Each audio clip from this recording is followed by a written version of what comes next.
রব্বুল আলামিন বলেন, কাম মিন ফিয়াতিন কালিলাতিন গালাবাত ফিআতান কাসীরাতাম বিইذনিল্লাহ ওয়াল্লাহু মা'আস সাবিরিন। এমন ঘটনার বহু নজির আছে যে কম সংখ্যক লোকেদের উপরে আল্লাহ পাক, বেশি সংখ্যক লোকেদের উপরে আল্লাহ পাক কম সংখ্যক লোকদেরকে জয়ী করে দিয়েছেন। আল্লাহু মা'আস সাবিরিন, আর আল্লাহ আছে ধৈর্যশালীদের সাথে। আল্লাহ আছে কাদের সাথে?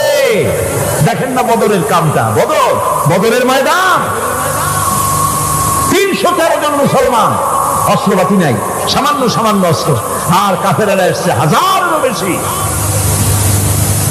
আমার বন্ধুগণ, ধৈর্য কত বড় কামবিল, ধৈর্য ধারণ করেছেন তারা, আল্লাহর উপরে ভরসা করেছেন। আল্লাহ রাব্বুল আলামিন অস্ত্রের কাজ কি দিয়া করায় দিলেন। একজন সাহাবী এসে বলছেন, হুজুর, জিহাদের ময়দান, ইসলামের প্রথম জিহাদ, আমার কাছে তো অস্ত্র নাই, মেহেরবানি করে একটা অস্ত্র আমারে দেন, আমি লাফায় পড়ি জিহাদের মধ্যে। হুজুর বলেন, অস্ত্র তো আমার কাছে নাই, দিলটা কি? সাহাবী বলছেন, হুজুর, অস্ত্র না থাকে যা পারেন তাই দেন, আপনার হাত দিয়ে যা দিবেন আমি দাঁড়ায় থাকতে পারবো না, জিহাদে আমাকে শরীক হতেই হবে।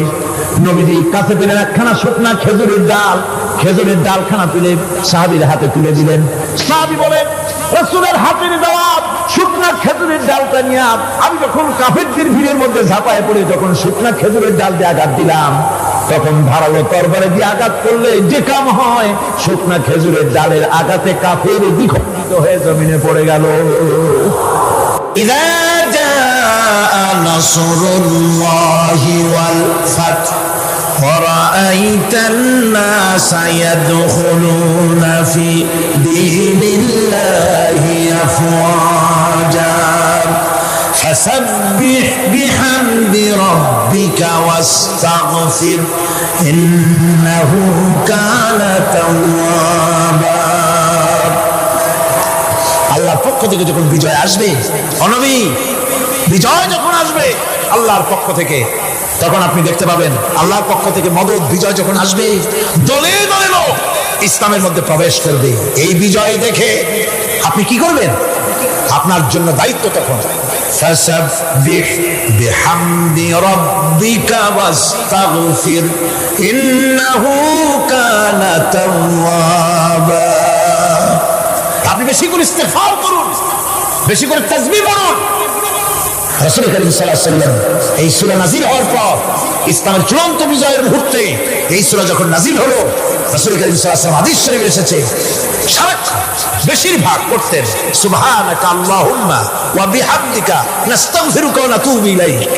সুবহানাকা পড়েন, সুবহানাকা আল্লাহুম্মা ওয়া বিহামদিকা নাস্তাগফিরুকা ওয়া নাতুবু ইলাইক।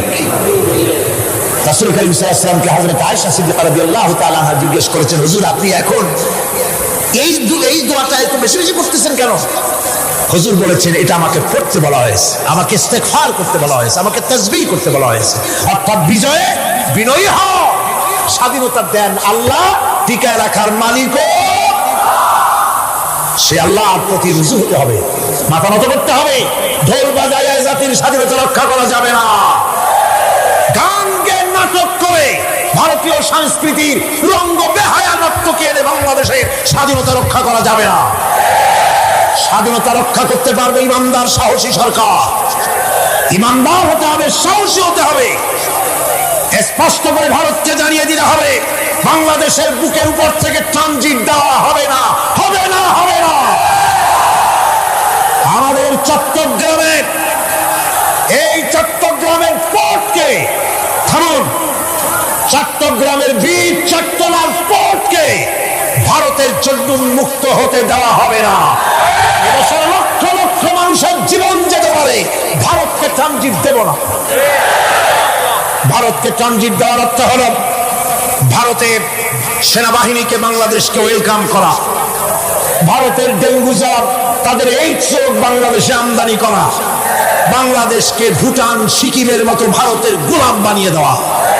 মনে রাখতে হবে 1971, 72 আর 96, 97 এক জিনিস নয়। সুতরাং স্পষ্টভাবে বলতে চাই, ভারতের ইঙ্গিতে কোন আলেমের গায়ে যদি হাত দেওয়া হয় আর ইসলামকে যদি আঘাত করা হয়, দেশ জুড়ে আগুন জ্বলবে, কেউ ঠেকাতে পারবে।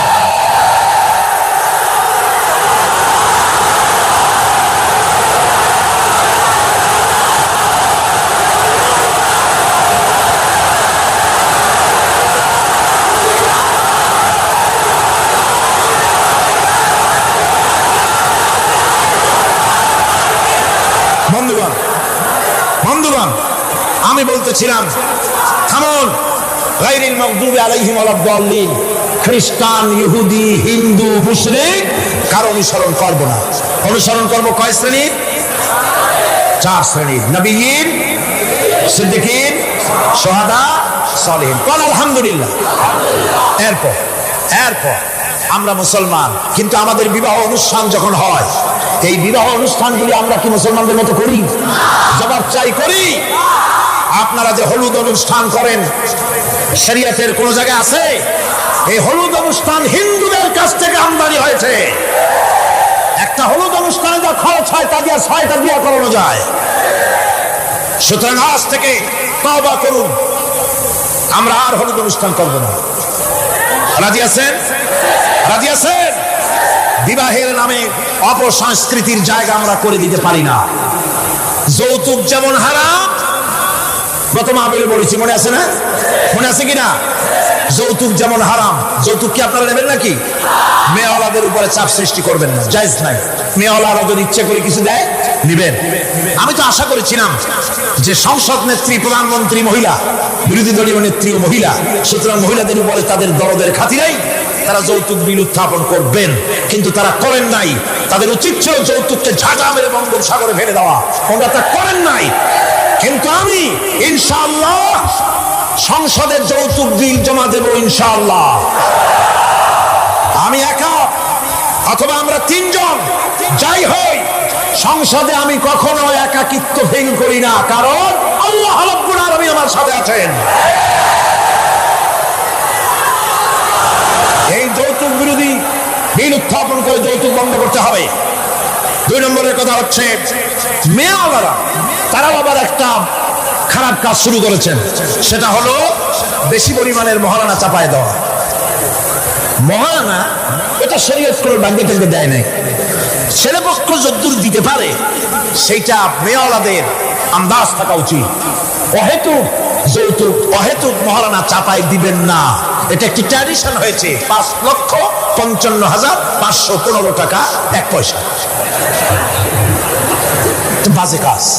11 লক্ষ, হ্যাঁ, যদি ছেলেওয়ালা দেওয়ার মতো হয়, স্ত্রী দেন না, কোনো ক্ষতি নাই। আল্লাহ তো কোরআন শরীফে বলেছেন, তোমার বউরে যদি তুমি পাহাড় সমান সম্পদ দাও, কণা মাত্র ফিরাই নিও না। সুবহানাল্লাহ। আর মহারানার টাকাকে ফরজরূপী দায়িত্ব হিসাবে আদায় করে দাও। কাজেই যে মহারানা আদায় হতে পারে এই রকমের মহারানা দেওয়া উচিত। অতিরিক্ত চাপাই দিতে পারবে না। কিয়ামতের দিন ওই পুরুষটাকে আল্লাহর দরবারে জেনাকারের কাতারে দাঁড়াতে হবে।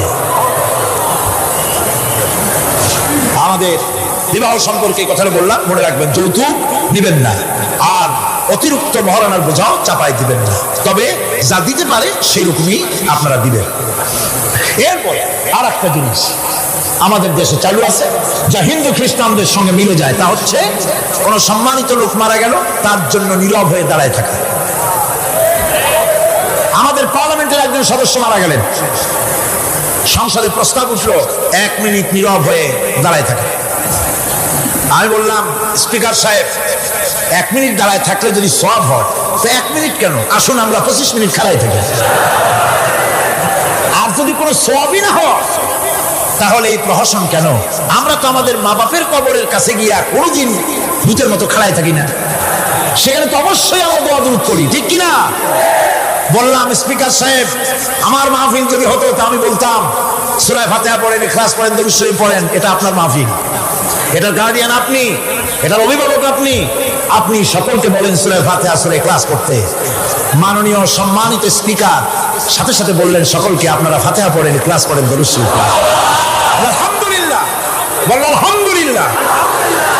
আমরা চেষ্টা করছি সংসদের ভেতরে একটা গুণগত পরিবর্তন আনার জন্য। আল্লাহ যেন তৌফিক দান করেন, আমিন। ভাইরা আমার, সুতরাং এই সমস্ত হচ্ছে খ্রিস্টান ইহুদিদের কাস্টমস, তাদের ট্র্যাডিশন, এর সাথে আমাদের কোনো সম্পর্ক নাই। হিন্দুরা, খ্রিস্টানেরা কেউ মরে গেলে পরে দাঁড়ায় থাকুক, শুয়ে থাকুক, যেমনি পারে তেমনি করুক, কিন্তু আমি তো মুসলমান, আমি কি জোরে বলেন, আমরা কি? ইসলাম যা এলাউ করে না, আমরা তা করতে পারি না। এটা যেন আমাদের সকলের মনে থাকে। বন্ধুগণ, এরপরে আমি আরজ করতে চাই, আমি মোনাজাতের দিকে এগোচ্ছি। আমি বুঝতে পারছি মানুষের প্রচন্ড কষ্ট হচ্ছে, মা বোনদের, ভাইয়েদের। এরপরে যে কথাটি আমি বলতে চাই সেটা হলো, বাংলাদেশ হচ্ছে ইসলামের ঘাঁটি, ইসলামের দুর্জয় ঘাঁটি। কেউ কেউ তো বলেন যে বাংলাদেশের ফাইল আল্লাহ নিজে ড্রিল করেন। আল্লাহ সব জায়গায় করেন, সবটাই আল্লাহর কাছে। এ কথা কেন বলে? আমি তার যুক্তি খুঁজে পেয়েছি। সে যুক্তি হলো এই জমিনে ইসলামের বিরুদ্ধে, আল্লাহর বিরুদ্ধে, আলেমদের বিরুদ্ধে, পীরদের বিরুদ্ধে কেউ বেয়াদবি করে জমিনের উপরে কল্লা দেহের সাথে রাখতে পারে না। ভাই কথা ঠিক কিনা? সুতরাং বেয়াদবি করার সাহস কারো সিনার ভিতরে যেন না আসে।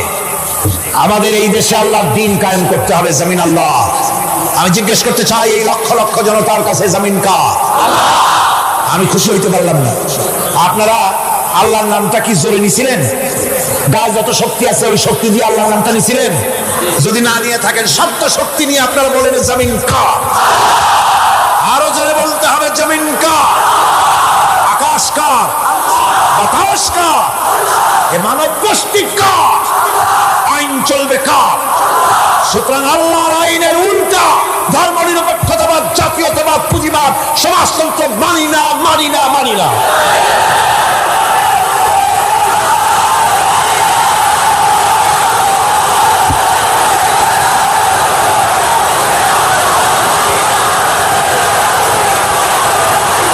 আল্লাহর এই জমিনে, সরে যাও, আল্লাহর এই জমিনে প্রয়োজন হচ্ছে আল্লাহর দ্বীন প্রতিষ্ঠার জন্য ঐক্যবদ্ধ প্রচেষ্টা। এজন্য চাই ওলামা মাশায়েখদের ঐক্য। কি চাই? ওলামা মাশায়েখদের ঐক্য চাই। কথা ঠিক কিনা? কিন্তু আমাদের দেশের এক শ্রেণীর ওলামা আছেন, তাদের প্রতি সম্পূর্ণ শ্রদ্ধা জানিয়ে বলছি, ওনারা বুঝতে পারেন না, ওনাদের অজান্তেই ওনাদেরকে নির্বাচনে খাড়া করে দেয় পয়সা দিয়া। হুজুর আপনার খরচ হবে না, যা লাগে দিয়ে দেবো।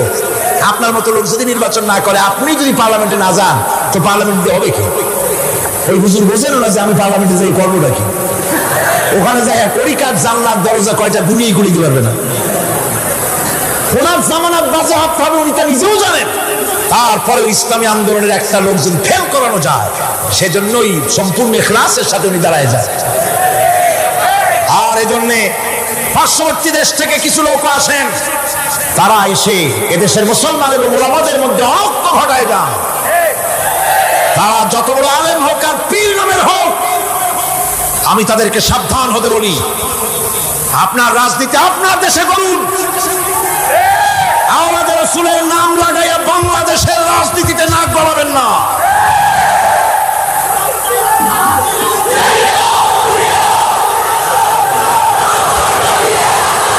ওলামাদের এক হতে হবে। আমি ওলামায়ে কেরামদের খেদমতে আরজ করি, যদি এক আমরা না হতে পারি, দ্বীন প্রতিষ্ঠা হবে না। কিয়ামতে আল্লাহর কাছে দায়ী হতে হবে। জনগণের কোনো দোষ নাই। জনগণের দোষ আছে? জনগণের দোষ আমি দেই না। বিশ্বাস করুন, যদি আল্লাহ না করুন এদেশে ইসলামী আদর্শ বাস্তবায়িত না হয়, ইসলামী স্টেট কায়েম না হয়, তাহলে কিয়ামতের দিন আলেম, ওলামা, পীরেরা জনগণের চাইতে সবচাইতে বড় আসামি হবে কিয়ামত। আল্লাহ পাক এই জাতির ওলামাদের, এই জাতির রাহবারদেরকে ঐক্যবদ্ধ হওয়ার তৌফিক দান করুন। ওনারা যত ফতোয়া দেন, সমস্ত ফতোয়া ইসলামী আন্দোলনের বিরুদ্ধে। মদখলের কাছ থেকে টাকা নিতে আপত্তি নাই, নিজের মঞ্চে জেনাকার, খুনি, মদখলকে নিয়ে এক প্ল্যাটফর্মে বসে বক্তৃতা করতে আপত্তি নাই, কিন্তু ইসলামী আন্দোলনের লোককে মঞ্চে টাকা দেয় না। সমস্ত ফতোয়া ইসলামী আন্দোলনের বিরুদ্ধে তারা দেন। আমি তাদেরকে অনুরোধ করব, আসুন, ঐক্যবদ্ধ হওয়া ছাড়া পথ নাই আল্লাহর দ্বীন প্রতিষ্ঠার জন্য। আর মনে রাখবেন, আপনারা যে ষড়যন্ত্রের শিকারে পরিণত হয়েছেন, যদি দ্বীন প্রতিষ্ঠা না হয়, আর তারা যে স্বপ্ন দেখছে, ইন্ডিয়া এবং তার অনুসারীরা, নাস্তিকরা যে স্বপ্ন দেখছে, তা যদি বাস্তবায়িত হয়, কে জামাত করে, কে শিবির করে, কে ফুরফুরার মুরিদ, কে সরসিনার মুরিদ, কে অমুক ইন্ডিয়ার পীর সাহেবের মুরিদ, পাকিস্তান পীর সাহেবের মুরিদ, এগুলো তালাশ করা হবে না। হবে? ওই যে রাশিয়া এসে ঢুকছিল কোথায়? আফগানিস্তানে। সেইখানে সব আলেম ওলামারা জঙ্গলে যাইয়া এক হইল। ওই যে একজন বলছিল যে আমি গেলাম, আমার ছেলে গেল তার মামু বাড়ি, মাইয়ে গেল তার নানা বাড়ি, বউ গেল তার বাপের বাড়ি, আমি গেলাম আমার শ্বশুর বাড়ি, যাই দেখি সব এক জায়গায়। এই লোকগুলি আলেম ওলামা পীর বুজুর্গ সব গিয়া পাহাড়ের মধ্যে এক জায়গায় হয়েছে। হায় হায়, সুন্নি কড়া সুন্নি, গোলাপি সুন্নি, ওহাবি ঠান্ডা সুন্নি, তারপরে দেওবন্দি সব এক জায়গায়। হায় হায়, কি সর্বনাশটা করলাম! যদি ঐক্য থাকতাম তাহলে কি আলাসি আমাদের উপরে হামলা হতে পারতো, করতে পারতো? চোখের পানি ফেললো, কামড়ো, একে অপরকে জড়াই ধরলো। তখন অনেক সর্বনাশ হয়ে গেছে, অনেক জীবন দিতে হয়েছে এই ঐক্যের পর। তারপরে আল্লাহ মেহেরবানি করেছেন তওবা করার কারণে।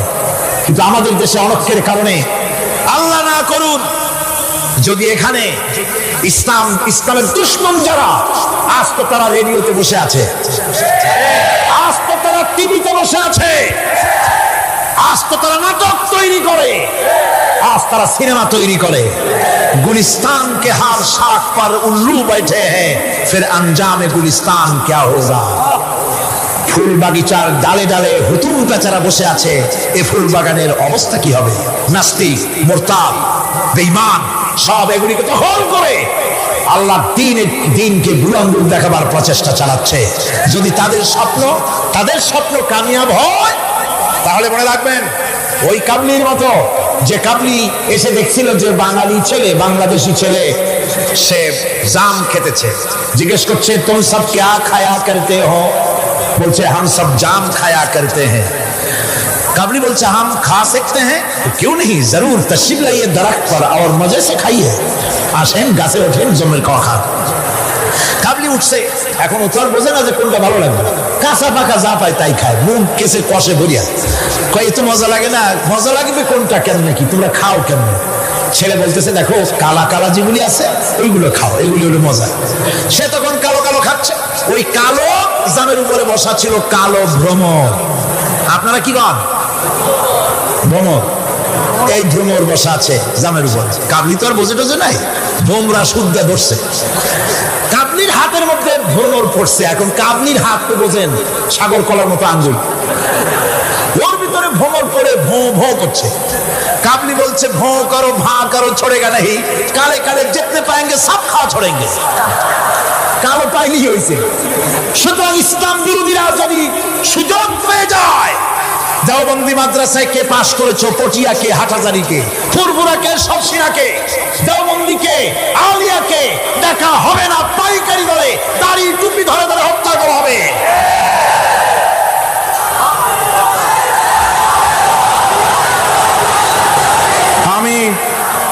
আমি অত্যন্ত বিনীতভাবে চট্টগ্রামের তাফসীরের কোরআন মাহফিলের পক্ষ থেকে গোটা দেশবাসীকে আহ্বান জানাই, আলেম ওলামাদের প্রতি বলি, আপনাদের পায়ে ধরি, ওলামা হযরত পীর সাহেব কেবলারা আপনাদের পায়ে ধরি, আল্লাহর রাস্তে ঐক্যবদ্ধ হন, ইসলামী আন্দোলনের বিরুদ্ধে ফতোয়া দিবেন না। এটি আত্মঘাতী কাজ, নিজেদের সর্বনাশ নিজেরা করছেন, নিজেদের পায়ে নিজেরা কুড়াল মারতেছেন। এরপরে আমি যুবকদের জন্য বলবো, যুবকরা তোমরা যারা মাহফিলে এসেছো, মাহফিলে যুবকরাই বেশি আসে আলহামদুলিল্লাহ। এই জন্য মাহফিলে লোক ঠেকাবার জন্য কত যে চেষ্টা, তাদের চেষ্টা কোনো অবধি নাই। এই আমি আমার বিরুদ্ধে 1989-90 দুইটা বছর যা জ্বালানো হয়েছে, যেখানে যাই আমি যাওয়ার আগেই হযরত হরতাল শরীফ এসে হাজির, 144 ধারা হাজির। তো মাহবুবের মেহেরবানি, জনগণ কোরআনের পাগল, বাংলাদেশের জনগণ যেখানে 144 দিয়েছে সরকার, জনগণ সেখানে 288 বানায় দিছে। এক পত্রিকায় দেখলাম সেখানে লিখেছে হরতালও সফল, তাফসীরও সফল। তা আবার কেমনে? তারপরে দেখলাম উনি নিজেই লিখছেন, তিনি আবার এখনকার সরকারের একজন মন্ত্রীও, প্রতিমন্ত্রী। তিনি লিখছেন সেখানে যে সাইদি যেখানে যায় হরতালের ডাক দেওয়া হয়। তো হরতালের ডাক দেওয়া হলে পরে স্কুল বন্ধ, কলেজ বন্ধ, মাদ্রাসা বন্ধ, দোকানপাট বন্ধ, কারখানা বন্ধ, সন্ধ্যার দিকে কারো কোনো কাজ নেই, সব তাফসীরে হাজির। দুটোই সফল হলো। কোরআনের পাগল থেকে, কোরআনের পাগলদেরকে কোরআন থেকে বঞ্চিত করা, দূরে রাখা ওদের সবচাইতে বড় ভয়। বুড়ারা ওরাই যাবে মাহফিলে, যুবকরা যায় কেন? ওদের চিন্তা যে আমাদের পুকুরের জিয়ানো মাছগুলি সব তো নিয়ে গেল, ঠেকাইতে পারবে না। এই যুবকদের শরীরের ভিতরে রক্ত খাও না, না আল্লাহ রক্ত না, আন্দাজে কথা বলেন না। এই যুবকদের মধ্যে রক্ত হিন্দুর রক্ত নাই, সূর্য সেনের রক্ত নাই, রবীন্দ্রনাথের রক্ত নাই। এই কোটি কোটি মুসলমান যুবকের ভেতরে রয়েছে শাহ মখদুম, শাহ আমানতের রক্ত, হাজী শরীয়তুল্লাহর রক্ত রয়েছে, হাজী নিসারউদ্দিনের রক্ত, তিতুমীরের রক্ত রয়েছে। সুতরাং এই মুসলমান যুবকদেরকে ইসলামের রাস্তা থেকে সরিয়ে দেওয়া যাবে না। যুবকদের বলি, আল্লাহর দ্বীন কায়েমের জন্য ঐক্যবদ্ধ হতে হবে। বাংলাদেশ আল্লাহর জমিন, কোরআনের আইন এখানে প্রতিষ্ঠার জন্য যুবকদের বলি, ইসলাম শেখো, কোরআন শেখো, চরিত্র বানাও। When character is lost, everything is lost. চরিত্রী যখন হারাবে তখন তোমার কাছে হারাবার মতো আর কোনো জিনিস বাকি থাকবে না। চরিত্রকে বলবৎ রাখবে। চরিত্র হলো সবচেয়ে মানুষ হওয়ার জন্য চরিত্র শ্রেষ্ঠ জিনিস। এই চরিত্রকে তোমরা হেফাজত করবে, 5 ওয়াক্ত নামাজ পড়বে, ওয়াকুনু মা'আস সাদিকিন, সত্যবাদীদের সাথে থাকবে। যারা ইসলামের আন্দোলন করে তাদের সাথী হও, তাদের কর্মী হও। আল্লাহ রাব্বুল আলামিন তোমাদেরকে যুগের খালিদ বিন ওলীদ আল্লাহ বানাই দিবেন। আমি তো বিশ্বাস করি এই যুবকদের হাতে ইসলামের পতাকা উড়বে বাংলাদেশে ইনশাআল্লাহ।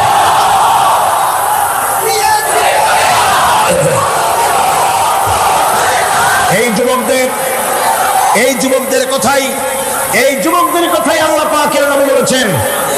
নবীজি বলেছেন, কিয়ামতের দিন যেদিন কোনো ছায়া থাকবে না, আল্লাহর আরশ ব্যতীত আরশের ছায়া ছাড়া কোনো ছায়া থাকবে না, ওই দিন আরশের নিচে 7 শ্রেণীর লোকেরা জায়গা পাবে।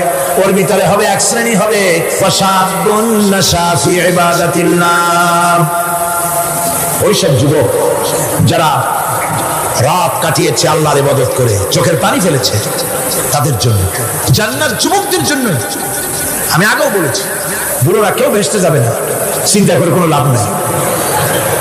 কালো মানুষ আর বুড়া মানুষ ভেস্তে যাবে না, কোন মৌলভী সাহেবের ফতোয়া নয়, স্বয়ং রাসূলুল্লাহ বলছে। এখন তো বুড়ো মানুষেরা মহা মুসিবতে পড়ছে, আমিও আপনাদের দলে, চিন্তার কারণ নাই। রাসূলুল্লাহ বলেছেন, বুড়া কালো মানুষ কান্দো না, কান্দার কোনো দরকার নাই। তুমি যখন ভেস্তে যাবে তুমি বুড়ো থাকবে না, আল্লাহ জওয়ান বানাই দিবে। কালো মানুষ কালো থাকবে না, জান্নাতে যাওয়ার সময় আল্লাহ পাক পূর্ণিমার চাঁদের চাইতেও সুন্দর বানাই দিবেন। সুতরাং যুবকেরা, বেহেশত তোমাদের জন্য, এই বেহেশতের জন্য তৈরি হও, জান্নাতে যাওয়ার জন্য তৈরি হও। এই দুনিয়ার নারী বাড়ি গাড়ি তুচ্ছ আল্লাহর জান্নাতের সামনে। সাহাবায়ে কেরাম জীবন দিয়েছেন জান্নাতের আশায়। সেই জান্নাতের আশা, জাহান্নামের ভয় আর জান্নাতে যাওয়ার লোভ প্রত্যেকটি যুবকের রক্তের ফোঁটায় ফোঁটায় আল্লাহ ঢুকাই দিক। যুবতী মেয়েদেরকে বলবো, ছাত্রী যারা এসেছেন মহিলাদের মধ্যে, এদেশে ইসলামী ছাত্রী সংস্থা নামে একটি সংস্থা আছে, মেয়েদেরকে দ্বীন শেখায় তারা। যেখানে মেয়েরা তাদের সতীত্ব বজায় রাখতে পারে না, দ্বীন শিখতে পারে না, সেখানে কলেজে, বিশ্ববিদ্যালয়, হাই স্কুলে ইসলামী ছাত্রী সংস্থা একটা নিয়ামত। যেরকম আলহামদুলিল্লাহ। সব ভাইদেরকে আর মায়েদেরকে বলবো, আপনারা আপনাদের মেয়েদেরকে ছাত্রী সংস্থার সাথে দ্বীন শেখার জন্য, ঈমান শেখার জন্য, চরিত্র শেখার জন্য আপনি তাকে দিয়ে দেন। 1 বছর 6 মাস পরে ওই মেয়েকে দেখলে আপনার চোখ ঠান্ডা হয়ে যাবে। আলহামদুলিল্লাহ, দিনদার হবে, নামাজি হবে, পরেজগার। এরপরে যুবকদের কথা বললাম, যুবতী মেয়েদের কথা বললাম, এখন বলবো আমি সরকারি অফিসারদের কথা। সরকারি অফিসার যারা, প্রশাসনিক দায়িত্বশীল যারা, তারা হচ্ছেন আমাদের সবচেয়ে নিকটতম লোক। তারা জনগণের খেদমত করছেন। আলহামদুলিল্লাহ কর, সকলে কোন আলহামদুলিল্লাহ। আমি দোয়া করি তাফসীরের মাহফিলের পক্ষ থেকে সরকারি অফিসার যারা, ম্যাজিস্ট্রেট আছেন, জজ আছেন, ডিসি আছেন, এনডিসি আছেন, এডিসি আছেন, টিএনও আছেন, সর্বস্তরের সচিব থেকে শুরু করে দারোগা পর্যন্ত সর্বস্তরের প্রশাসনিক দায়িত্বশীল ব্যক্তিবর্গকে আল্লাহ রাব্বুল আলামিন ঈমানী যোগ্যতার সাথে সরকারি দায়িত্ব পালনের তৌফিক দিন। তবে একটা কথা বলবো, আপনি যে দায়িত্বে আছেন, আপনি সরকারকে খুশি করার জন্য অবৈধ কাজে লিপ্ত হবেন না। আপনার বিবেক যদি বলে দেয়, বিবেককে ফাঁকি দিয়ে অন্যায় কাজে হাত দিবেন না। এক শ্রেণীর লোক আছে, যে সরকার আছে সেই সরকার কি বলে আপনার জন্য আমরা তো অপেক্ষা করতেছিলাম। এরা হলো বীরবলের মতো। সম্রাট আকবরের নাম মনে আছেন আপনাদের? তার কত রত্ন ছিল দেখছেন? কেউ কয় 5 রত্ন, কেউ কয় 6 রত্ন। ইতিহাস ভুলবেন না, ইতিহাস মনে রেখেন। নবরত্নের এক রত্ন ছিল, নাম হলো বীরবল। সম্রাট বাজারে গিয়েছে, তরকারি দেখতে গিয়ে বেগুন চোখে পড়েছে। বেগুন দেখে খুব লক্ষ্য করে দেখছে। বীরবল বলছে, জাহাপানা খুব পছন্দ নাকি? দেখতে তো খুবই সুন্দর। বীরবল বলছে, জাহাপানা এই যে বেগুন, এটার নাম হচ্ছে বাদুল, অর্থাৎ এর অনেক গুণ। এটা যদি ভর্তা করে খান আপনার মাথার চুল কখনো উঠবে না। এটা যদি ভাজি করে খান আপনার স্বাস্থ্য ক্রমেই ভালো হবে।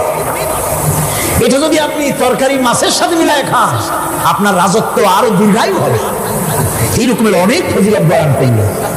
তারপরে ওই ঠিক আছে কেন কেনা হইল, রান্না হইল, জনমের খাওয়া খাইল আকবর। এখন বেগুন জন্মের খাওয়া খাইলে যা হয়, টয়লেট রিজার্ভ, মেজাজ খারাপ সম্রাটের। বীরবল এসে দেখে মেজাজ স্ট্রং হয়ে আছেন বাদশাহ। জাহাপানা কি হয়েছে? আরে বেটা তুমি কি তরকারি ফজিলত বয়ান করলে, আমার তো পেটের ব্যথায় অস্থির। কয় হুজুর এই একটা তরকারি নাকি, ওটার নাম তো বেগুন, ওর কোনো গুণই নাই। এটা খাইলে পরে কাঁখালস হয়, পাচলা হয়, একজিমা হয়, ব্রঙ্কাইটিস হয়, নিউমোনিয়া হয়। এটা খাইলে পরে কত লোক মারা গেছে কলেরা বসন্ত হইয়া। এটা কিন্তু তরকারি? আকবর কয় সর্বনাশ, আমার তো পেটের ব্যথা সারিয়ে গেছে তোমার এই বক্তৃতা শুনে। বলি কিরকম? কালকেই বেগুনের এত ফজিলত বর্ণনা করলে আর আজকেই বেগুনের এত কুচ্ছা বলছো তুমি, একই মুখে দুই রকম। বীরবল বলছে, জাহাপানা কিছু মনে নেবেন না, আমি তো বেগুনের চাকরি করি না, আমি তো জাহাপানার চাকরি করি। কালকে আপনি বলেছেন বেগুন দেখতে সুন্দর, আমার পক্ষে যতদূর সম্ভব ফজিলত বয়ান করেছি। আজকে আপনি বলছেন বেগুন খারাপ, আর আমি কি খারাপ ভালো করে আমার কল্যাণে হারাবো নাকি? আমার দেশের সচিব থেকে শুরু করে সর্বস্তরের অফিসারদের বলবো, সরকারকে ক্ষতি করার জন্য ইসলামের বিরুদ্ধে পদক্ষেপ নেবেন না, ইসলামের পক্ষে থাকুন। এই কথা কখনো ভুলে যাবেন না। আল্লাহ রাব্বুল আলামিন আপনাদেরকে সিংহের মতো, আপনাদেরকে ব্যাঘ্রের মতো ইমানি মজবুতির সঙ্গে ইমানের দায়িত্বের সাথে সরকারি দায়িত্ব পালনের তৌফিক আমার আল্লাহ যেন দান করেন, দোয়া করি। এরপরে বলবো আমার মা বোনদের কথা, যারা কষ্ট করে এসেছেন। আমরা মুনাজাতের দিকে ক্রমে এগিয়ে যাচ্ছি, বক্তব্য শেষ পর্যায়ে এসেছি। মা বোন, আমাদের বোনেরা, আমাদের মায়েরা আমাদের কাছে সবচেয়ে সম্মানের পাত্রী। কোন আলহামদুলিল্লাহ। আসতে বললেন কেন? সকালবেলা এখানে মহিলা অনুষ্ঠান হয়েছিল, হাজার হাজার মা বোনেরা এসেছিলেন। একজনে প্রশ্ন করলেন যে স্বামীর পায়ের তলে নাকি স্ত্রীর জান্নাত। আমি বলেছি এটা বাজে কথা, মিথ্যে কথা, ডাহা মিথ্যে কথা। রাসূলুল্লাহ এরকম কথা কখনো বলেননি, বরং হুজুর বলেছেন মায়ের পায়ের তলে সন্তানের জান্নাত। আলহামদুলিল্লাহ। আমি আগেও বলেছি আমরা পুরুষ, আমাদের পায়ের তলে জুতা, আর আপনারা পর্দার আড়ালে আমাদের বোনেরা মায়েরা, আপনাদের পায়ের তলে আল্লাহর জান্নাত। আপনারা খাদিজার উত্তরসূরি, আপনারা ফাতেমার উত্তরসূরি, আপনারা হযরত আয়েশার উত্তরসূরি। আপনাদের সতীত্বকে বিনষ্ট করার জন্য এক শ্রেণীর বুদ্ধিজীবীরা আপনাদেরকে ময়দানে নামাতে চায়। ইসলাম আপনাদেরকে অধিকার দিয়েছে, এত বড় অধিকার কেউ দেয়নি। আমি সবসময় বলি, মায়েরা, বোনেরা, আমার দেশের মুসলিম মহিলারা যদি জানতেন ইসলাম তাদেরকে কি মর্যাদা দিয়েছে, এটা যদি তারা জানতেন, তাহলে ইসলামের দেওয়া অধিকারটা পাওয়ার জন্য তারা রাস্তায় নেমে মিছিল করতেন যে শুধু ইসলাম আমাদের যে মর্যাদা দিয়েছে সেইটা ফিরায় দাও, আর কিছু চাই না, ওইটাই ফেরত দাও। মা বোনেরা, ইসলাম প্রতিষ্ঠিত হলে পরে বাংলাদেশে যদি ইসলাম কায়েম হয়, আপনাদের চাকরি, শিক্ষা, ব্যবসা, আপনাদের সবটা ইসলাম সংরক্ষণ করবে। অর্ধেক জনশক্তি নারী, আপনাদেরকে অবহেলা কেউ করতে পারবে না। রাসূলুল্লাহ করেন নাই, আল্লাহ করেন নাই। রাসূলের মসজিদে আল্লাহর নবী নিজে মহিলাদের জন্য জায়গা করে দিয়েছেন। আজও মসজিদে নববীতে বাবুন নিসা, মহিলাদের জন্য আলাদা দরজা রিজার্ভ রয়েছে। আলহামদুলিল্লাহ, আলহামদুলিল্লাহ। আমার মা বোনেরা, রাসূলুল্লাহ সাল্লাল্লাহু আলাইহি ওয়াসাল্লামের সব ছেলেরা ছেলে মারা গেলেন, বেঁচে ছিলেন সব মেয়েরা। এমন একটা হাদিস খুঁজে পাওয়া যাবে না যে আল্লাহর নবী দোয়া করে বলেছিলেন, আল্লাহ ছেলে মরে গেল, আমার একটা ছেলে দাও। মেয়েতেই সন্তুষ্ট ছিলেন। কোন আলহামদুলিল্লাহ। আমার হুজুর বলেছেন, বিদেশে যাবে, বাজারে যাবে, কিছু না কিছু উপহার সামগ্রী বাড়ি কিনে নিয়ে যাবে, আর ঘরের মধ্যে ঢুকে প্রথমেই দিবে মেয়েকে দিয়ে দেওয়া শুরু করবা। সুবহানাল্লাহ কইতে ইচ্ছা করে না মেয়েরা? প্রথমে কারে দিবা? মনে রাখবেন আপনারাও, প্রথমে মেয়েকে দিবেন, প্রথমে মেয়েকে দিবেন, মেয়েকে যত্ন করবেন। অনেক কপাল পোড়া পুরুষ আছে, বারবার মেয়ে হয় দেখে মুখটা কালো হয়ে যায়, বউকে তালাক পর্যন্ত দেয়। এগুলো জাহিল। মেয়ে নিয়ামত, মেয়ে কি নিয়ামত। মেয়েদেরকে সম্মান করুন, মেয়ে জাতিকে সম্মান করুন। পত্র পত্রিকায় দেখি স্কুল যখন ছুটি হবে, girls school, girls high school, girls college ছুটি হবে যখন, বা ক্লাস শুরু হবে যখন, রাস্তার পাশে এক শ্রেণীর বখাটে ছেলেরা গিয়ে দাঁড়ায় থাকে, শীষ দেয়, বাজে কথা বলে। আশ্চর্য কথা, তুমি কি তোমার এক মায়ের পেটে আসনি? তোমার মা নাই, তোমার বোন নাই, তুমি অন্য মেয়েদের দিকে তাকায় তাকে উত্তক্ত করো, তোমার লজ্জা করে না? ইসলামী গভর্নমেন্ট যদি আসে, কারো বাবার ক্ষমতা নাই, মেয়ে লোকের দিকে চোখ তুলে অন্যায় ভাবে তাকায়, আজ এসিড মারে, কোনো শাস্তি হয় না। ইসলামী গভর্নমেন্ট আসতে পারে, এসিড মারা তো দূরের কথা, শীষ কেউ দিতে পারবে না, উত্তক্ত করতে পারবে না।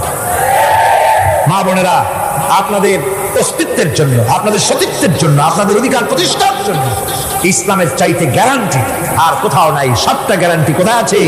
ইসলাম। সুতরাং সমস্ত পুরুষদের বলবো, নারী জাতিকে সম্মান করার জন্য। নারী জাতিকে আল্লাহ পাক সম্মান দিয়েছেন, রাসূল করিম সাল্লাল্লাহু আলাইহি ওয়াসাল্লাম সম্মান দিয়েছেন। আল্লাহ নবী বলেছেন, নবীজির কাছে প্রশ্ন হয়েছে, খেদমত করব কার? হুজুর বলেন তোমার মায়ের, তারপরে কার? তোমার মায়ের, তারপরে কারো? তোমার মায়ের, তারপরে কারো? তোমার পিতার। আল্লাহ নবী মা বাপের চাইতে মায়ের মর্যাদা 3 গুণ বাড়াইয়া দিলেন। সে যে মাই হোক, আপন না হোক আর সৎমা হোক, মায়ের মামাই। মা যদি নামাজ না পড়ে, রোজা না রাখে, চরিত্র যদি খারাপ হয়, মাকে চোখ রাঙাইয়া কথা বলা যাবে না। সুবহানাল্লাহ কর, চোখ রাঙায় কথা বলা যাবে না, ধমক দেওয়া যাবে না। সেনসিটিভ পয়েন্ট, বুখারী শরীফের হাদিস। মা বাপ খুশি, আল্লাহ খুশি। মা বাপ নারাজ, আল্লাহ নারাজ। মা বাপকে অসন্তুষ্ট করে বেহেশতে দিতে পারবেন না। মা বাপকে খুশি করেন, মাকে সম্মান করুন, মহব্বত করুন। আল্লাহ শিখাই দিয়েছেন। মা বাপ এমন সেনসিটিভ পয়েন্ট যে ব্যবহারটা আল্লাহ শিখাইছেন। কে শিখাইছে? আল্লাহ রাব্বুল আলামিন বলেন, وَقُلْ لَهُمَا قَوْلًا كَرِيمًا। মা বাপের সঙ্গে সম্মানজনক কথা বলো, খবরদার বেয়াদবি করবে না।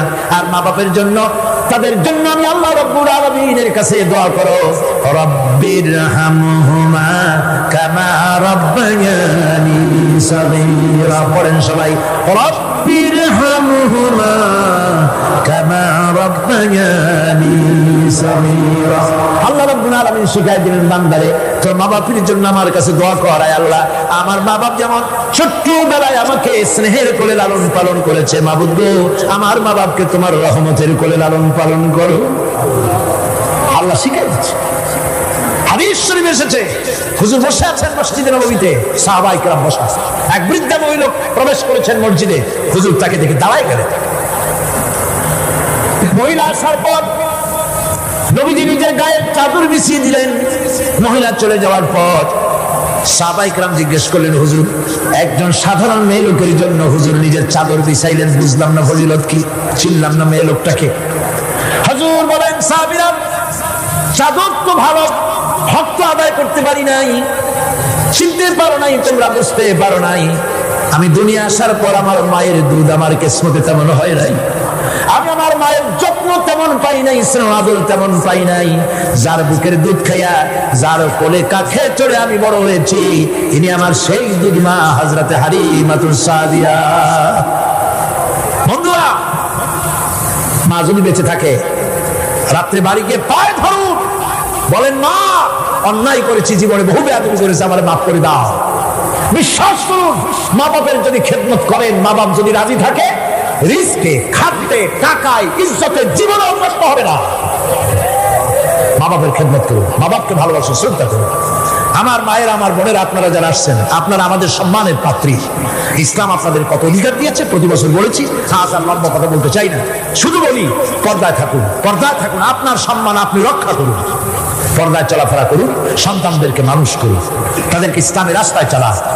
মা বোনদের ব্যাপারে এই আরজ করছি, ঘরে ঘরে ইসলামের দুর্গ বানান। আপনার সন্তানদেরকে ইসলামের রাস্তায় আনেন, স্বামীকে নামাজি বানান, চরিত্রবান বানান, দিনদার বানান। এরপরে সব শেষে দেশের আইনজীবী, সাহিত্যিক, বুদ্ধিজীবী, সাংবাদিক তাদের ব্যাপারে বলতে চাই, আপনারা জাতির বিবেক, আপনারা জাতির জন্য অনেক কিছু করতে পারেন। সাহিত্যিকরা, কবিরা, বুদ্ধিজীবীরা, সাংবাদিকরা অনেক অবদান রাখতে পারে। আপনার একটা বেকায়দার খবর দেশের মধ্যে চাঞ্চল্যের সৃষ্টি করে দিতে পারে, আবার একটা ভালো খবর দেশের মধ্যে আমন আমান পয়দা করে দিতে পারে। ঠিক কিনা? ঠিক কিনা? সুতরাং সাংবাদিক বৃন্দ, আপনারা সম্মানের পাত্র, আপনারা নিজেদের সম্মানকে রক্ষা করে চলবেন। হলুদ সাংবাদিকতার পেছনে দৌড়াবেন না। প্রত্যেকটি কথা এবং কাজের জন্য আল্লাহর কাছে জবাবদিহি করতে হবে, এ কথা যেন সাংবাদিকদের মনে থাকে। আল্লাহকে ভয় করুন, আল্লাহকে ভয় করুন, আল্লাহকে ভয় করে সাংবাদিকতার মহান পেশায় নিয়োজিত থাকুন। হক কথা লিখবেন, জীবনের বিনিময় হক কথা বলবেনই। অন্যায়কে প্রশ্রয় দিবেন না, সত্যকে ঢেকে রাখবেন না, তাহলে কিয়ামতে আল্লাহর কাছে জবাবদিহি করতে হবে। আইনজীবী, বুদ্ধিজীবী, সম্মানের পাত্র আপনারা, আপনারা দেশের জন্য, জাতির জন্য কল্যাণজনক কিছু রেখে যাওয়ার জন্য চেষ্টা করুন। সব শেষ কথা সেটা হলো এই পৃথিবীর কাছে আমরা অনেক ঋণী, এই পৃথিবীর কাছেও আমরা অনেক ঋণী। এই পৃথিবীতে পৃথিবীর ফল খাই, ভাত খাই, মাছ খাই, পনির খাই, তরকারি খাই, দুধ খাই, গোশ খাই, এই পৃথিবী থেকে উৎপাদিত। সুতরাং এই পৃথিবীর কাছেও আমরা ঋণী আছি। মূল ঋণী তো আল্লাহর কাছে। মূল ঋণী কার কাছে? আল্লাহ পাকের কাছে। তবে পৃথিবীর কাছে একটু ঋণী আমরা আছি, সেই ঋণ পরিশোধ করতে হবে। সেই ঋণটা কিভাবে পরিশোধ করবেন? সেই ঋণটা পরিশোধের একটাই পথ, আপনার চাইতে আপনি একজন ভালো নাগরিক আপনার সন্তানদের মধ্য থেকে তৈরি করে যান। একজন দিনদার, ইমানদার মুসলমান সন্তান, সন্ততি, ছেলে মেয়ে তৈরি করে যান। তাদেরকে দিনদার বানান, নামাজি বানান, চরিত্রবান বানান। আল্লাহ পাক যেন সকলকে তৌফিক দেন। শেষে একটা ওয়াদা করতে চাই, আপনাদের কাছে একটা দাবি করতে চাই। আমার দাবি তো আপনারা মনে হয় ফেলবেন না, ফেলবেন নাকি? আপনাদের জানা আছে অযৌক্তিক দাবি আমি করব না। সে দাবিটা হচ্ছে, বহুত মুসলমান আছে শবে বরাতে সারা রাত জাগে কিন্তু ফজরের নামাজ পড়ে না। আছে কিনা? আজকের মাহফিলে দোয়া কবুল হবে আশা করে অনেক বেনামাজিও আসছেন, নামাজ পড়েন না। 5 ওয়াক্ত নামাজকে সঠিকভাবে পড়তে হবে, রাজি আছেন? নামাজের ব্যাপারে গত বছর প্রায় 2 ঘন্টা ওয়াজ করেছিলাম, মনে আছে না? মনে না থাকলে ক্যাসেট আবার কিনে নেবেন, আবার কিনবেন, আবার শুনবেন। যেহেতু আমি কথা নিজের থেকে বলি না, কোরআনে কারীম থেকে বলার চেষ্টা করি। আমি আজকে ওয়াদা চাই, মুনাজাতের আগে জীবনে কোনদিন ফরজ নামাজ, ফরজ রোজা, শরীয়তের ওজর ছাড়া ছাড়বো না। ওয়াদা করতে পারবেন? 2 হাত উঁচু করেন। মা বোনেরা আপনারাও আপনাদের পর্দার ভিতরে হাত উঁচু করে বলেন, ইয়া আল্লাহ। সকলে বলতে হবে, ইয়া আল্লাহ, তোমার নামে কসম করছি, যতদিন আমার মাথার কাছে মালাকুল মউত না আসতেছে ততদিন পর্যন্ত ফরজ নামাজ, ফরজ রোজা, শরীয়তের ওজর ছাড়া ছেড়ে দেব না। ইয়া আল্লাহ, আমার এই শপথ মৃত্যু পর্যন্ত পালন করার তৌফিক আমাকে দান করো। আমিন ইয়া রাব্বাল আলামিন। বলছেন পড়েন আল্লাহুম্মা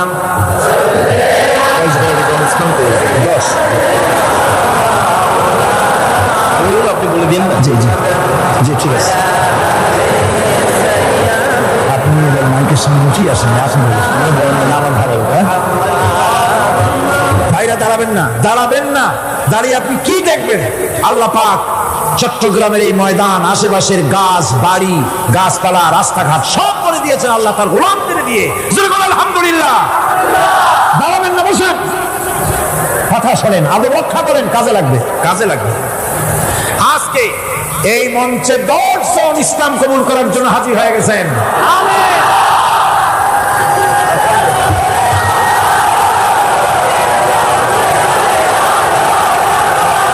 আলহামদুলিল্লাহ কোন জোরে কোন আলহামদুলিল্লাহ।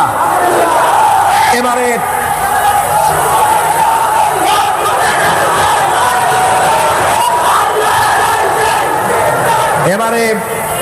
ওনাদেরকে মুসলমান ইসলাম কবুল করার পর আমাদের 5 দিনের তাফসীরের মাহফিলের কাঙ্ক্ষিত মুনাজাতের দিকে গিয়ে যাব এবং অবশ্যই আমি বিশ্বাস করি মুনাজাত আল্লাহর দরবারে কবুল হবে ইনশাআল্লাহ। আল্লাহর নাম রহমান, রহিম, গফুর, গফফার, দোয়া কবুল করবেন ইনশাআল্লাহ। মুনাজাতে শরীক হন। আরো একজন এসেছেন, মোট 11 জন হলো আলহামদুলিল্লাহ। তাহলে এবারে তাফসীরের মাহফিলে মোট 39 জন ইসলাম কবুল করলেন আলহামদুলিল্লাহ। ইসলাম যারা কবুল করতে এসেছেন শুনুন, যারা ইসলাম কবুল করতে এসেছেন তাদের একজনের নাম হলো বাদল, বর্তমান নাম পছন্দ করেছেন মোহাম্মদ জামাল উদ্দিন। সুভাষ মজুমদার, বর্তমান নাম পছন্দ করেছেন মোহাম্মদ নুরুল ইসলাম। প্রেম তোষ দেবনাথ, বর্তমান নাম পছন্দ করেছেন মুর্শিদ আলম মুজাহিদ। শ্রী নারায়ণ চন্দ্র ব্রাহ্মণ, বর্তমান নাম পছন্দ করেছেন মোহাম্মদ আব্দুল জলিল। চয়ন চৌধুরী, বর্তমান নাম পছন্দ করেছে মোহাম্মদ আব্দুল্লাহ। রতননাথ, বর্তমান নাম পছন্দ করেছে মোহাম্মদ নুরুল ইসলাম। বাবুল দাস, বর্তমান নাম পছন্দ করেছেন মোহাম্মদ ইউসুফ। রিপন চন্দ্র, বর্তমান নাম পছন্দ করেছেন মোহাম্মদ নুরুল ইসলাম। তপন কান্তি দেব, বর্তমান নাম পছন্দ করেছে মোহাম্মদ সাইফুল্লাহ। দিলীপ পাল, বর্তমান নাম পছন্দ করেছেন মোহাম্মদ আবু বকর সিদ্দিক। পূর্বের নাম সুনীল কান্তি দে, বর্তমান নাম পছন্দ করেছে আমিনুল ইসলাম। এই 11 জন আমার কাছে আসেন। টোটাল সংখ্যাটা 29 জন। 29 জন। 18 আর 10 কত? 29। বলবো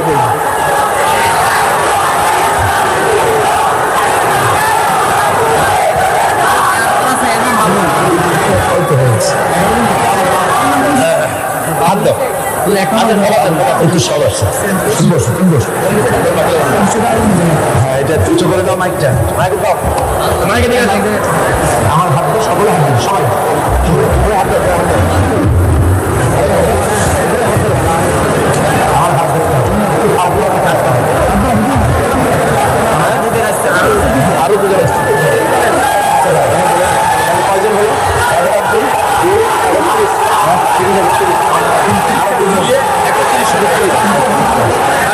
আচ্ছা ভাই, থামেন। স্লোগান দেওয়ার সময় দেব। স্লোগান গায়ে কত জোর আছে আমি দেখবো। আরো 2 জন এসেছেন, আলহামদুলিল্লাহ। তার একজনের নাম হচ্ছে রতন পাল, বর্তমান নাম পছন্দ করেছেন মোহাম্মদ আবু বকর সিদ্দিক। আরেকজনের নাম হচ্ছে আরত পালি, বর্তমান আরতি পাল মহিলা, বর্তমান নাম পছন্দ করেছেন ফাতেমা বেগম। আমাদের এই বোন মহিলাদের প্যান্ডেলে আছেন। তাহলে এখন হলো 13 জন, না 32 জন সর্বমোট। এখন হচ্ছে 13 জন প্রথম দিন এবং মাঝে চতুর্থ দিনে একজন। এই সব মিলাইয়া 39 নয়, সব মিলিয়ে এবারে তাফসীরের মাহফিলে 31 জন ইসলাম কবুল করলেন আলহামদুলিল্লাহ।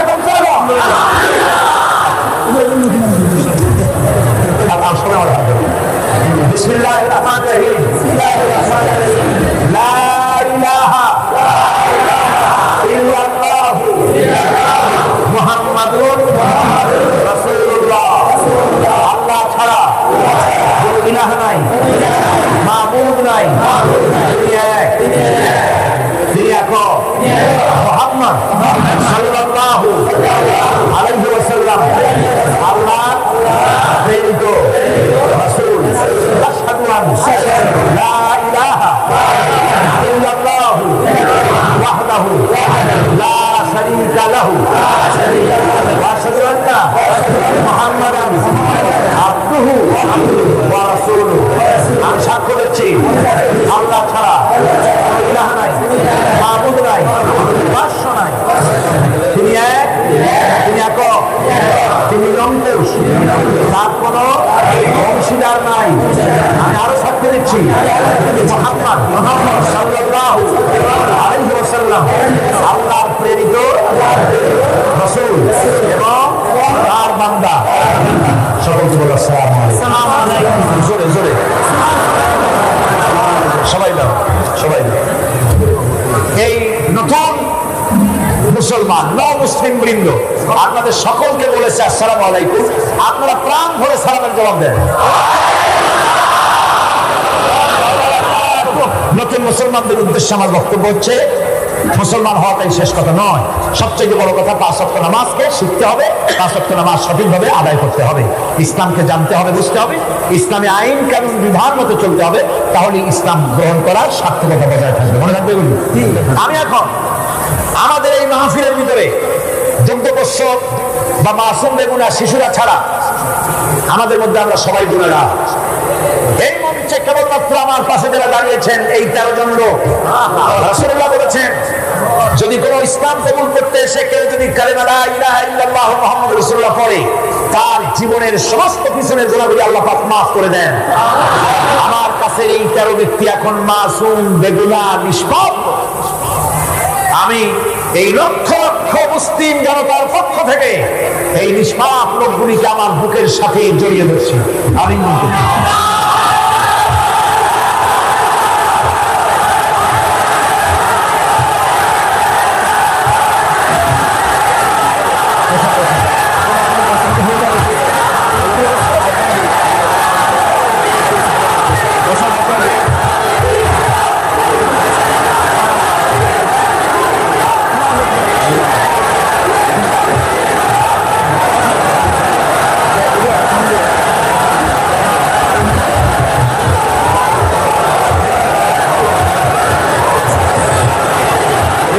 কথা বলবেন, মৌলানা কথা বলবেন তো, মাইক দাও, মাইক তাড়াতাড়ি বসো, সবাই বসে পড়েন, তাড়াতাড়ি তাড়াতাড়ি বসে পড়েন।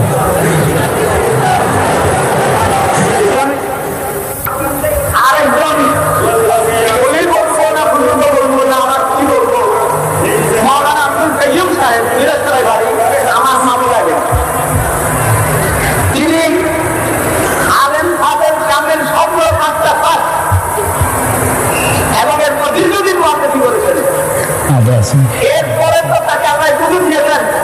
আমি যখন এখানে সময় তার কাছে গেছি, মামা একটু অল্পের মনে হচ্ছে, আচ্ছা বুঝলাম যে তাকে আমি শিখতে পারবো না।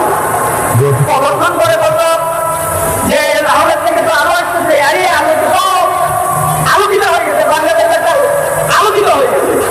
সে বুঝে ভাবলাম স্থানীয় একটা অ্যাক্টিভিটি আছেন, তার জন্য সবাই দোয়া করবেন। জি জি জি, দোয়া হবে। সুস্থ করে ইমানের সাথে যেন তলব করেন। আর দোয়া চেয়েছেন, সবের নাম তো বলা যাবে না, সবার জন্য দোয়া হবে। আপনারা যে যে নিয়তের স্ক্রিপ্ট দিয়েছেন সেটা আল্লাহর কাছে মঞ্জুর হয়ে গেছে, বাবার জন্য দোয়া করবেন। আমি এখন আপনাকে দোয়া করার জন্য অনুরোধ করব, ক্ষমা করবেন। আপনারা মেহরবানি করে সবাই বসুন। আমি কিন্তু মাহফিল চলাকালীন সময় একবারের জন্য যারা দাঁড়িয়েছিলেন তাদেরকে আমি বসার জন্য পিড়াপিড়ি করিনি, যেহেতু আমি দেখতে পাচ্ছি কষ্ট হচ্ছে। মোনাজাতের আদব হলো বসা। রাস্তায়, ছাদে, গাছে, যিনি যেখানে আছেন, যদি নিতান্ত অসুবিধা না হয় তাহলে বসার জন্য অনুরোধ করছি, এখানে থাকতে যাবেন। মোনাজাতের আগে আমরা সবাই একটু তওবা পড়ে নিই এবং শেষবারের মতো আপনাদেরকে অনুরোধ করব, এই সমাজ কল্যাণ পরিষদের 18 লক্ষ টাকা বাজেটের কথা আবার স্মরণ করিয়ে দিচ্ছি। মেহেরবানি করে যাওয়ার সময় প্রত্যেকে এত বড় বিশাল মাহফিল ওনারা যেন প্রতি বছর করতে পারেন, সে সুযোগ আমাদের করে দিতে হবে, ঠিক কিনা? আপনারা চতুর্দিকে ড্রাম আছে, চাদর আছে, যাওয়ার সময় অবশ্যই প্রাণ খুলে তাদের জন্য দিয়ে যাবেন। আর বুক স্টলগুলিতে শরীয়তের, কোরআন হাদিসের বহু কিতাবপত্র আছে, এগুলি আপনারা সংগ্রহ করে নিয়ে যাবেন। আল্লাহ পাক সকলকে তৌফিক দান করুন। এখন আমরা সবাই আসুন তওবাটা পড়ে নিই। সবাই পড়েন আউযু বিল্লাহি মিনাশ শাইতানির রাজীম। বিসমিল্লাহির রহমানির রহিম। আস্তাগফিরুল্লাহ আস্তাগফিরুল্লাহ আস্তাগফিরুল্লাহ রব্বি মিন কুল্লি যামবিন ওয়া আতুবু ইলাইহি লা হাওলা ওয়ালা কুওয়াতা ইল্লা বিল্লাহিল আলিয়্যিল আযীম। আয় আল্লাহ তাআলা, আমি আর জীবনে কখনো শরীয়তের ওজর ছাড়া ফরজ নামাজ ফরজ রোজা ছেড়ে দেব না। ইয়া আল্লাহ, এই মুহূর্ত থেকে মদ, জুয়া, জেনা, মিথ্যা, অহংকার, অশ্লীলতা, সুর, ঘুষ, সব রকমের কবিরা গুনাহ থেকে তওবা করছি, তোমার কাছে আশ্রয় চাই। তওবা ইয়া রব্বি, তওবা ইয়া আল্লাহ, লা ইলাহা ইল্লাল্লাহু মুহাম্মাদুর রাসূলুল্লাহ, আশহাদু আল লা ইলাহা ইল্লাল্লাহু ওয়াহদাহু লা শারীকা লাহু ওয়া আশহাদু আন্না মুহাম্মাদান আবদুহু ওয়া রাসূলুহু। মুনাজাতের জন্য সবাই নামাজের কায়দায় বসুন।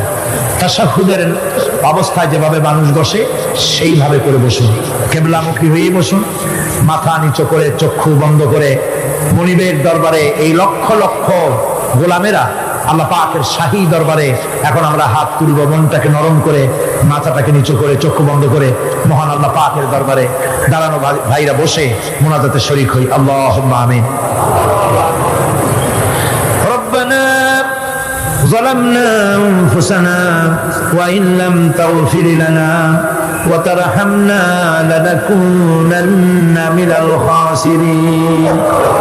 ربنا ظلمنا أنفسنا وإن لم تغفر لنا وترحمنا لنكونن من الخاسرين. পড়েন সবাই আমার সাথে, ربنا ظلمنا أنفسنا وإن لم تغفر لنا وترحمنا لنكونن من الخاسرين. আয় আল্লাহ তাআলা, 5 দিন ধরে কোরআনে কারীমের তাফসীরের মাহফিলে আমরা আলোচনা করেছি, দরুদ সালাম পড়েছি, জিকির আজকার করেছি, তেলাওয়াত করেছি। আয় আল্লাহ তাআলা, আমি মানুষ, আমার বলার মধ্যে অনেক ভুল হয়ে যেতে পারে। আমার বলার ভিতরে যদি কোনো ভুল হয়ে থাকে, আল্লাহ ভুলগুলি তোমার বান্দাদের স্মৃতি থেকে মিটাইয়া দাও। যেগুলি হক বলেছি বোঝার, সেই হকগুলির জন্য পূর্ণ সওয়াব দান করে দাও। রব্বুল আলামিন, কদিনের আলোচনায় তুমি খুশি হয়ে যে সওয়াবটুকুন দিয়েছো, আয় আল্লাহ সওয়াবটুকুন জানাবে মুহাম্মাদুর রাসূলুল্লাহ সাল্লাল্লাহু আলাইহি ওয়াসাল্লামের রূহ মুবারকে পৌঁছায়া দাও। রব্বুল আলামিন, হযরত আদম আলাইহিস সালাম থেকে নিয়ে আজ পর্যন্ত রাসূল কারীম সাল্লাল্লাহু আলাইহি ওয়াসাল্লাম পর্যন্ত যত পয়গম্বর দুনিয়া থেকে বিদায় হয়ে গেছেন, আল্লাহ তাদের আরওয়ায়ে পাকের পরে হাদিয়া পৌঁছায় দাও। সাহাবায়ে কেরাম, তাবিঈন, তাবে তাবিঈন, তাদের পবিত্র রূহের পরে সওয়াব পৌঁছায় দাও। আজওয়াজে মুতাহহারাত, তাদের পবিত্র রূহের পরে সওয়াব পৌঁছায় দাও। রব্বুল আলামিন, तमाम পৃথিবীর বুকে উলামা, পীর, মাশায়েখ, আসফিয়ায়ে কেরাম, আউলিয়ায়ে কেরাম, মুসলমান মুমিনিন মুমিনাত, দুনিয়া থেকে যারা বিদায় হয়ে গেছে, কবরে তুমি সওয়াব পৌঁছায় দাও। রব্বুল আলামিন, এই মুহূর্তে আমরা আমাদের মা বাপের কথা মনে করতেছি। আল্লাহ, আমাদের মধ্য থেকে যাদের আব্বা জান দুনিয়া থেকে জলমের মতো বিদায় হয়ে গেছে, মাবুদ আমাদের আব্বার রূহের পরে সওয়াব পৌঁছায়া দাও। আব্বার কবরটাকে জান্নাতের টুকরায় পরিণত করে দাও। রব্বুল আলামিন, বাচ্চার বিদায় হয়ে গেল, কত কষ্ট করে সন্তানকে মানুষ করেছে, লেখাপড়া শিখাইছে, বাড়ি ঘর বানায় দিয়ে গেছে, যাওয়ার সময় কিছুই নিয়ে যায় নাই। আয় আল্লাহ, আমাদের আব্বা জানের কবর জান্নাতের টুকরা বানাইয়া দাও। রব্বুল আলামিন, আমাদের জনম দুঃখিনী মা, 10টি মাস ধরে মায়ের পেটের ভিতরে থেকে মাকে কষ্ট দিয়েছি, 2.5টা বছর ধরে বুকের দুধ খাইয়া কষ্ট দিয়েছি, পেশাব পায়খানা করে কষ্ট দিয়েছি। ওই মা যার দুনিয়া থেকে বিদায় হয়ে গেছে, আল্লাহ কবরকে জান্নাতের টুকরা বানাইয়া দাও। রব্বুল আলামিন, আমাদের মা বাপ যাদের বেঁচে আছে আমাদেরকে খেদমত করার তৌফিক দিয়া দাও। রব্বির হামহুমা কামা রব্বায়ানি সগীরা। সবাই পড়েন রব্বির হামহুমা কামা রব্বায়ানি সগীরা।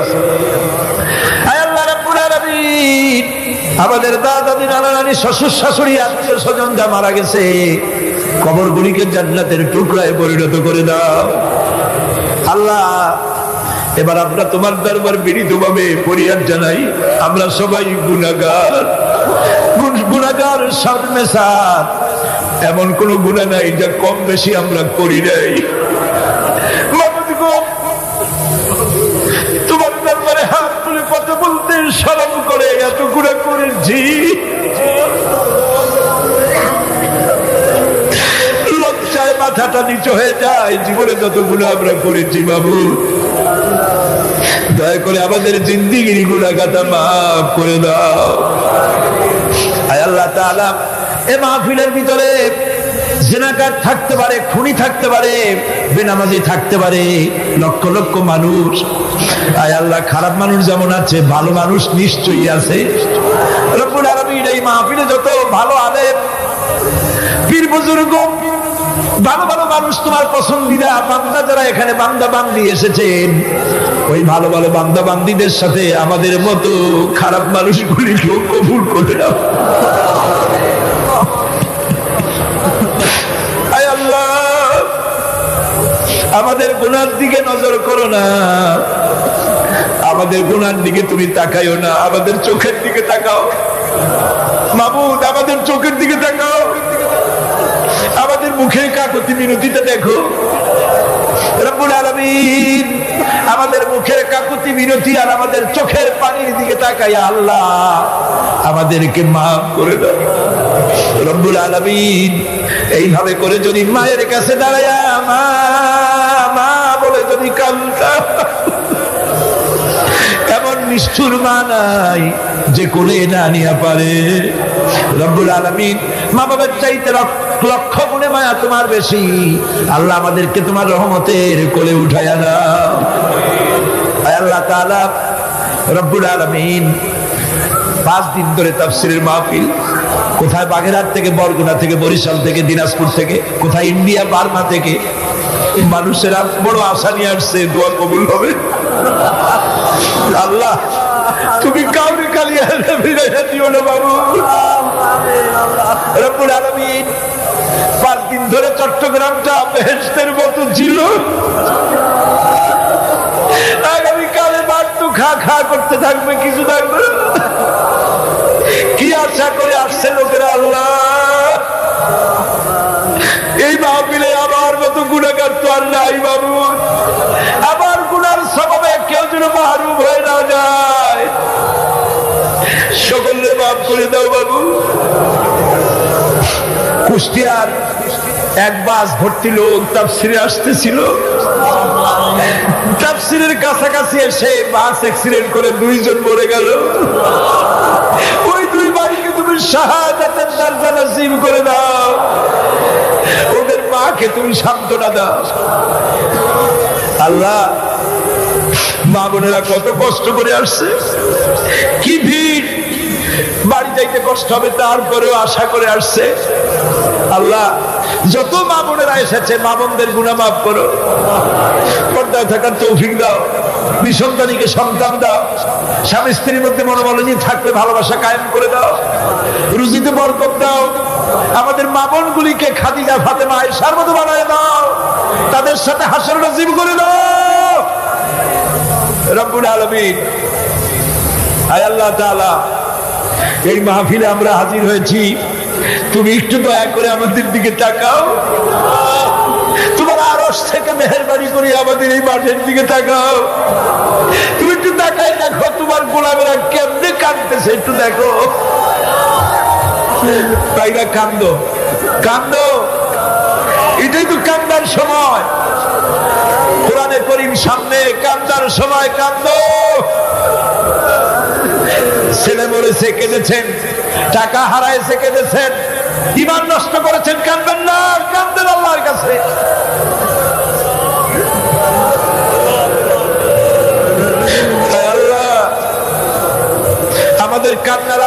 মদিনায় পৌঁছায় দাও, আমাদের জীবনের গুলো মাফ করে দাও। আয় আল্লাহ, এত বড় তাফসীরের মাহফিলের জন্য ভলেন্টিয়ার যারা কাজ করেছে, এক সপ্তাহ ধরে মাসাতেই কান ধরে পরিশ্রম করতেছে, মানুষের খেদমত করতেছে, খাটতে খাটতে এক একটা লোক চেহারা কালো হয়ে গেছে। আল্লাহ, তোমার এই খেদমতের, তোমার কোরআনের খেদমতের কারণে তাদেরকে কোরআনের খাদিম বানায় না। আল্লাহ, তাদের দিনের নেক আশা পুরো করে দাও। যারা টাকা পয়সা দিয়েছে তাদের উপরে রহম করো। মাওলানা শামসুদ্দিনের জন্য দোয়া করি তোমার কাছে। তোমার নেক বান্দার চোখ তুমি নিয়ে নিয়েছো মাবুদ। তুমি এমন সত্তা, তোমার কাছে অভিযোগ করা যায় না। গোলামের কিসের অভিযোগ, গোলামের কিসের অভিমান? গোলামের কোন অভিমান থাকতে নাই, অভিযোগ থাকতে নাই। আল্লাহ, শুধু ফরিয়াদ যারা শামসুদ্দিনকে যে নাম মেনে ধরেছে, যে বাপের মাধ্যমে তিনি এসছেন, তার বাবাকে জান্নাতে ছিল, মাওলানা শামসুদ্দিনের উপরে রহমত নাজিল করো। হায় আল্লাহ, বাইতুল শরফের পীর, তুমি জানো বাংলাদেশে হক পরস্ত আলেমে দ্বীন সত্যিকারের পীর যে কয়জন আছে তুমি ভালো জানো, আমরা তো জানি না। আমাদের জানা মতে বাংলাদেশে পীর সাহেবরা যারা আছেন, মাওলানা বাইতুল শরফের পীর সাহেব শ্রদ্ধা করার মতো পীর। আল্লাহ, তিনি হসপিটালে আছে, তাকে তুমি সুস্থ করে দাও। তাহলে তুমি সেবায় আজেলা দাও, সেবায় কামেলা দাও। আমাদের মধ্যে আওলাদের রাসূল ছিলেন, তুমি বিদায় করে নিয়েছো। সৈয়দ সাহেবের রুহের পরে সব পৌঁছায় দাও, গারাঙ্গিয়ার পীর সাহেবের রুহের পরে সব পৌঁছায় দাও, বাঁশখালীর পীর সাহেবের রুহের পরে সব পৌঁছায় দাও। রব্বুল আলামিন, তুমি সকল আমাদের সকলের দোয়া কবুল করো। হায় আল্লাহ, তোমার কাছে আরজ করতেছি, মাওলানা অধ্যক্ষ আবু তাহের সাহেব তার ছেলের জন্য দোয়া চেয়েছে। ছেলের ভীষণ অসুখ, আপনারা দোয়া করেন আল্লাহ যেন তার ছেলের অসুখকে ভালো করে দেয়। ইসলামী আন্দোলনের নেতৃত্ব দিতে গিয়ে ছেলেমেয়ের অসুখ থাকলে মন জিহিনটা মুনতাসির হয়ে যায়। তার ছেলেকে যেন আল্লাহ পূর্ণ সুস্থতা দান করেন। ডাক্তাররা বলে সুস্থ নাও হতে পারে, কিন্তু আমরা ডাক্তারের কথা চাইতে তোমার কথা বেশি বিশ্বাস করি। তুমি দয়া করে সুস্থ করে দাও। আয় আল্লাহ, তোমার আর এক গোলাম অধ্যাপক মুফিজুর রহমান, আমি দারুণ স্নেহ করি, তুমি জানো। একজন ইংরেজি শিক্ষিত মানুষ, হাদিস দিয়ে যখন ওয়াজ করে আমি পাগল হয়ে যাই শুনতে শুনতে। আল্লাহ, অধ্যাপক মুফিজের উপরে রহমত নাযিল করো, তার মা বাপকে রহমত করো, তার অসুস্থ ছেলেকে তুমি ভালো করে দাও। আপনারা দোয়া করেন সাইফুল্লাহ মানসুর, তার আব্বা অসুস্থ, বিছানায় পড়ে আছে দীর্ঘদিন। আল্লাহ যেন তাকে মেহেরবানি করেন, ভালো করেন। আমাদের এই মঞ্চে ইসলামী আন্দোলনের একজন নেতা বসে আছেন, আলহাজ মকবুল আহমদ সাহেব, আল্লাহ যেন তার প্রতি রহম করেন, সুস্থ করেন। ওলামায়ে কেরাম যারা আছেন তাদের উপরে যেন আল্লাহ রহম করেন। শিক্ষিত লোক যত এসছেন তাদের সকলের উপরে রহম করুন আল্লাহ। অশিক্ষিত লোক, কৃষক, রিকশাওয়ালা, কুলি, মজুর, সকলের উপরে রহমত নাযিল করে দাও আল্লাহ। আয় আল্লাহ, আমাদের সেনাবাহিনীর উপরে রহমত করো, আমাদের বিডিআর, আমাদের নৌবাহিনী, আমাদের পুলিশ বাহিনীর উপরে তোমার খাস রহমত নাযিল করে দাও। আমাদের প্রশাসনিক দায়িত্বশীল যারা আছেন তাদের উপরে রহম করো। আমাদের যারা মন্ত্রণালয়ের দায়িত্ব পালন করছেন, দেশকে ভালোভাবে চালাবার তৌফিক দাও। আয় আল্লাহ, দেশ যারা চালাচ্ছে তাদের কলিজার মধ্যে জাহান্নামের ভয় তৈরি করে দাও। তাদের মধ্যে এই কথা বোঝার তৌফিক দাও যে কোরআনের গায়ে হাত দেওয়া যাবে না, আলেমদের গায়ে হাত দেওয়া যাবে না, ইসলামের গায়ে হাত দেওয়া যাবে না। এই কথা বোঝার তৌফিক সরকারকে দাও। সরকার যেন ইসলামের সাথে বেয়াদবি না করে। আল্লাহ তাআলা, বাংলাদেশকে ইসলামের রাষ্ট্র তৈরি করো। আল্লাহ, আমরা বিদেশি মুসলমানদের জন্য দোয়া করি। Bosnia, Chechnya, Palestine, Somalia, Eritrea, Burma, Philippine, Afghan, Kashmir, সারা পৃথিবীতে নির্যাতিত মুসলমানদের উপরে খাস রহমত নাযিল করে দাও। তোমার মুসলমান বান্দাদেরকে রাসূলের তুফাইলের বরকতে আল্লাহ মাফ করে দাও। দুনিয়ার সব মুসলমানদেরকে তুমি মাফ করে দাও আল্লাহ। বাংলাদেশে আলেম ওলামা, পীর বুজুর্গ সব এক বানাইয়া দাও। ষড়যন্ত্র থেকে তাদের বাঁচার তৌফিক দাও। আল্লাহ তার হায়াত দারাজ করে দাও, সমস্ত রোগ থেকে সুস্থ করে দাও। তিনি যেন তোমার দিনের কথা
কলেজ কর্তৃপক্ষ যারা মাঠ ছেড়ে দিয়েছেন তাফসীরের জন্য, আল্লাহ তাদেরকে তুমি জান্নাত ছেড়ে দিও, তাদেরকে নেক আমল করার তৌফিক দিও, তাদের খাঁটি মুসলমান হওয়ার তৌফিক দিও, তোমার খাঁটি গোলাম বানায় নিও। আয় আল্লাহ, বহু দূর দরাজ থেকে লোকেরা আসছে, সব যেন আসানিতে নিরাপদে বাড়ি ফিরে যেতে পারে। মা বোনেরা, ভাইয়েরা, সকলকে তৌফিক দিয়ে দিও। যত যুবক এসেছে আল্লাহ, সমস্ত যুবকদেরকে খালিদ বিন ওলীদের মতো বানায় দিও আল্লাহ। আল্লাহ, আর একটা দোয়া করি, আমাদের তো বিদ্যুৎ বিভাগের জন্য দোয়া করি, যারা বিদ্যুৎ ঠিক মতো রাখছে, তাফসীরের মাহফিলে আলো দিয়ে তাফসীরের পথকে সহজ করছে আল্লাহ, ওদের জন্য কবরের অন্ধকার দূর করে কবরে কোরআনের নূর চালাই দিও আল্লাহ। আয় আল্লাহ তাআলা, আর একটা দোয়া করি, দোয়া তো শুধু করতে ইচ্ছে করে, কারণ তোমার কাছে চাইবো না, কার কাছে চাইবো? তুমি ছাড়া আমাদের মনিব নাই, মাওলা নাই, তুমি ছাড়া আমাদের কেউ নাই। আমরা তোমার গোলাম, গোলামের বাচ্চা গোলাম। আল্লাহ, আমাদের বিবি বাল বাচ্চাটা দান করছো, এগুলোর নামাজি বানাইয়া দাও।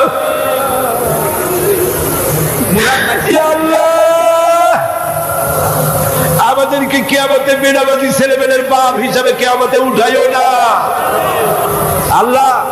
বেনামাজি ছেলেমেয়েদের মধ্যে আল্লাহ জাহান্নামের ভয় দিয়ে দাও, বেনামাজি ছেলে মেয়েদের কলজার মধ্যে জাহান্নামের ভয় দাও, ওদের নামাজি বানাও আল্লাহ। তোমার কাছে দোয়া করি, বিবি বাল বাচ্চা সব নেক বানাও, ইমানদার বানাও আল্লাহ। অনেকে হজ করে নাই, মক্কা শরীফ দেখতে চায়, প্রতি বছর হাজিরা যখন রওনা করে, পয়সা যাদের নাই তারাই কয়, ভাই মদিনায় গিয়ে আমার সালামটা পৌঁছায় দিও। আল্লাহ, যাদের পয়সা করি নাই, যাওয়ার জন্য ইচ্ছা আছে, মদিনায় যাওয়ার তৌফিক দাও, হজ করার তৌফিক দাও রব্বুল আলামিন। অন্তত तमाम জিন্দেগির ভিতরে একটা রাতে তোমার হাবিবের সঙ্গে আমাদের খাবে জিয়ারত নসিব করে দিও। আয় আল্লাহ, এই উপমহাদেশে ইসলামী আন্দোলনের একজন অন্যতম শ্রেষ্ঠ নেতা খুররাম জামুরা দুনিয়া থেকে বিদায় হয়েছে, আল্লাহ তাকে জান্নাতুল ফেরদাউসের মেহমান বানায়া দিও, তার উপরে তোমার খাস রহমত নাযিল করো আল্লাহ। হাত নামাইতে তো ভয় করতেছে, দোয়াগুলো কবুল হয়েছে কিনা তোমার কাছে আরজি করছি আল্লাহ, আমাদের দোয়াগুলি কবুল করো। সকলে বলেন ইয়া আল্লাহ, সকলে বলেন ইয়া আল্লাহ।